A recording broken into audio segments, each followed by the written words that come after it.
Yauma yunfakhu fis-suri fatatuna afwaja. Kalau sudah ditiupkan, maka semua akan kembali kepada Allah bergelombang semuanya. Semua kembali, nggak ada yang tersisa. Pelan-pelan, fokus, kita balik ke ayat 17-nya lagi. Kapan itu terjadi?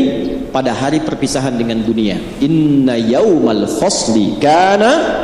Nah, ketika itu ditiupkan disebut dengan yaumul fasl, hari perpisahan dengan dunia. Habislah dunia semuanya.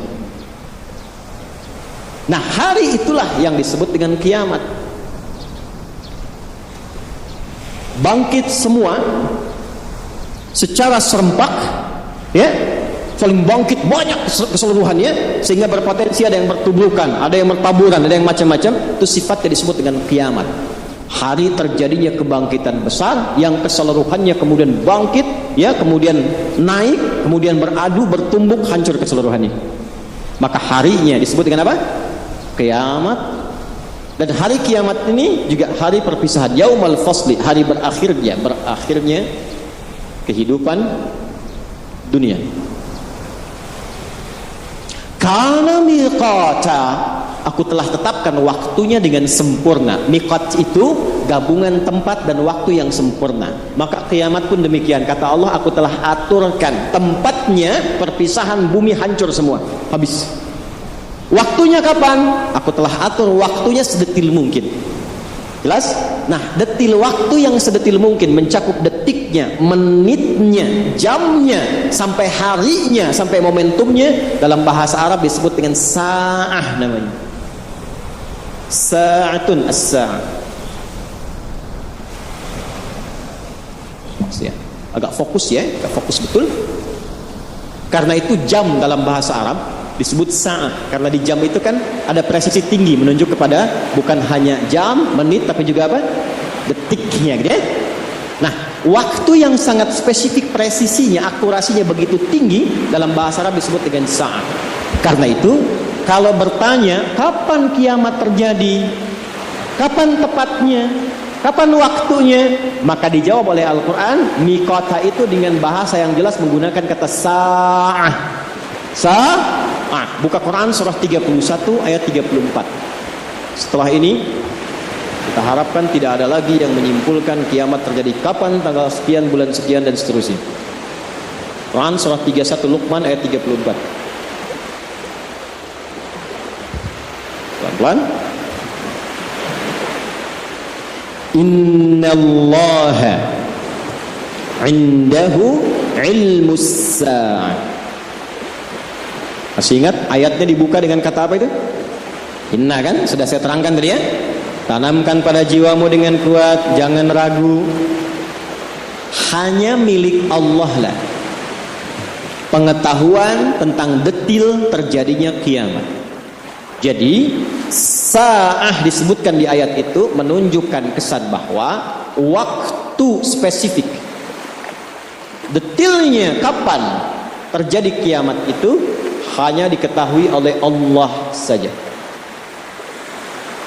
Jelas? Ilmuha indallah. Ya, ilmunya, pengetahuannya hanya milik Allah. Wa ma yudrika la'alla as-sa'ata takunu qariba. Oke? Pelan-pelan, pelan-pelan. Jadi yang pertama yang Allah ingin sampaikan bahwa ada hak prerogatif Allah yang tidak diturunkan kepada makhluk manapun pengetahuannya. Jelas? Yang pertama kali tentang kiamat. Karena itu, awas, hati-hati ya. Ini kita bahas dengan iman. Kalau ada yang bergeser dari sini berarti lemah imannya. Karena itu, kalau Anda mendengar keterangan kiamat terjadi tanggal sekian, bulan sekian, tahun sekian, langsung kita tepis. Jelas? Karena memang pengetahuannya hanya yang dipunyai siapa? Allah saja. Ya, karena seringkali manusia ini menunjukkan manusia kurang iman. Ada kesibukan dunia yang membuat imannya nggak kuat, sehingga takut dengan kematian. Takut. Hati-hati, kalau seseorang sudah takut mati, takut meninggal, itu kata Nabi dia terkontaminasi oleh penyakit hubbud dunia, terpaut tinggi hatinya dengan dunia, padahal akan ditinggalkan. Kira-kira Rasul yang paling dicintai siapa? Nabi Muhammad SAW. Malaikat yang paling dekat dengan Allah siapa? Nah, ya, ini kita ambil level malaikat dulu. Jibril. Jibril itu kan penyampai wahyu. Kira-kira Jibril tahu nggak kapan waktunya kiamat? Tahu dari mana? Kita harus pede, kan ayatnya inna, kan? Innallaha 'indahu ilmus. Allah udah tegaskan, Jibril aja nggak tahu, masa kamu yang bukan malaikat tahu?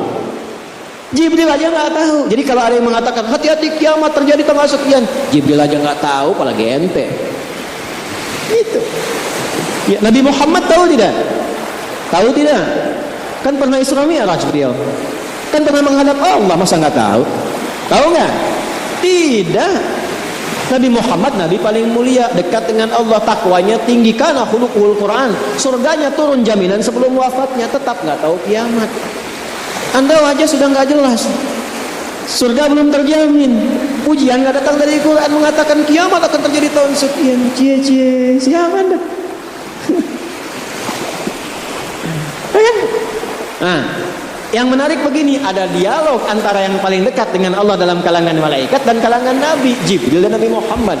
Dialog ini disebutkan dalam kitab Sahih Muslim. Ini hadis nomor 8, ya kan?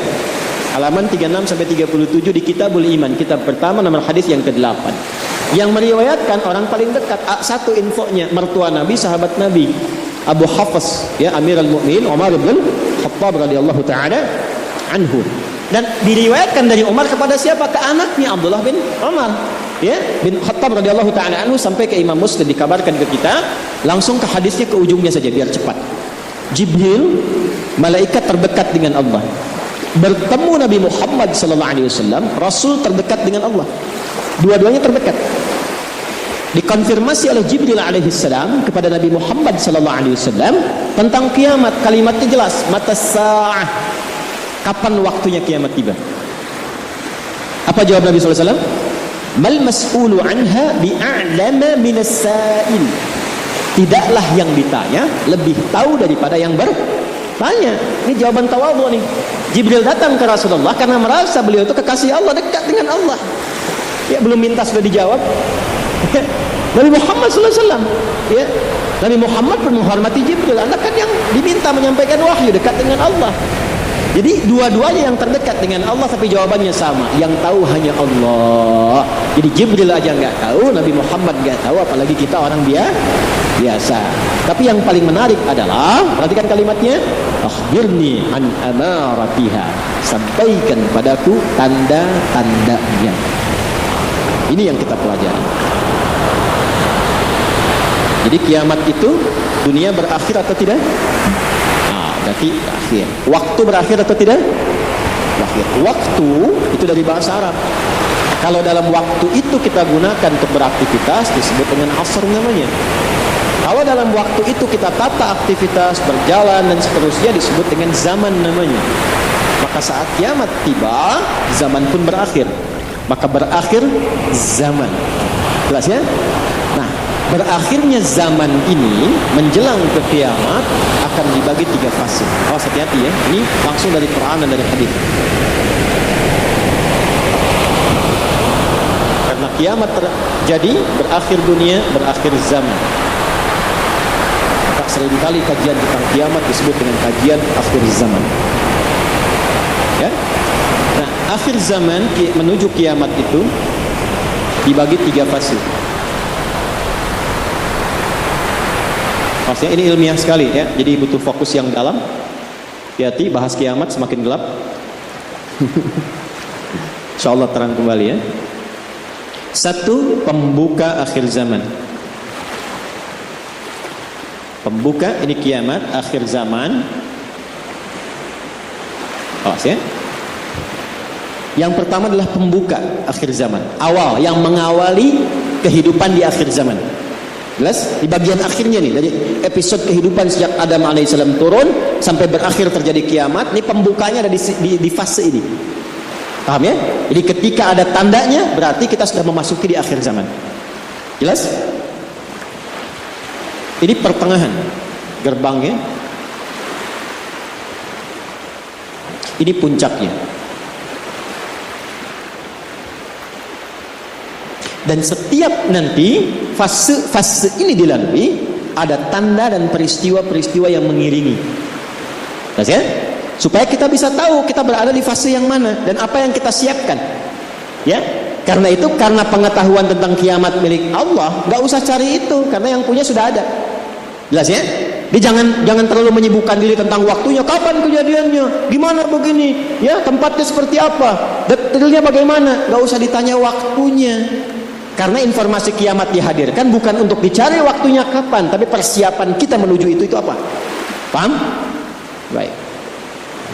Fokus. Pembuka diawali dengan diutusnya Rasulullah sallallahu alaihi wasallam. Ya.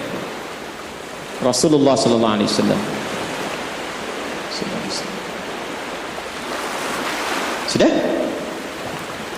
Karena itu gelarnya Khataman Nabiyyin, penutup para nabi. Ingat, ada anbiya, ada nabiyyin, berbeda. Kalau anbiya beberapa nabi, bukan semua nabi. Makanya ada surah ke-21, surah Al-An, dikisahkan beberapa nabi, tidak semua nabi. Tapi kalau sudah nabiyyin, semua nabi yang pernah bertugas di bumi. Gelar beliau Khataman Nabiyyin. Kembali ke sini. Karena itulah ketika Nabi Muhammad SAW diutus, Allah langsung menurunkan pernyataan di satu ayat berkorelasi dengan mukjizat beliau sebagai tanda bahwa beliau adalah pembuka dari akhir kehidupan, akhir zaman. Apa ayatnya? Turun Quran surah ke-54 ayat 1. Iqtarabatis sa'atu wansyaqqal qamar. Iqtarabatis sa'ah, kiamat mulai mendekat. Artinya akhir kehidupan sudah dimulai dibuka. Ditandai dengan apa?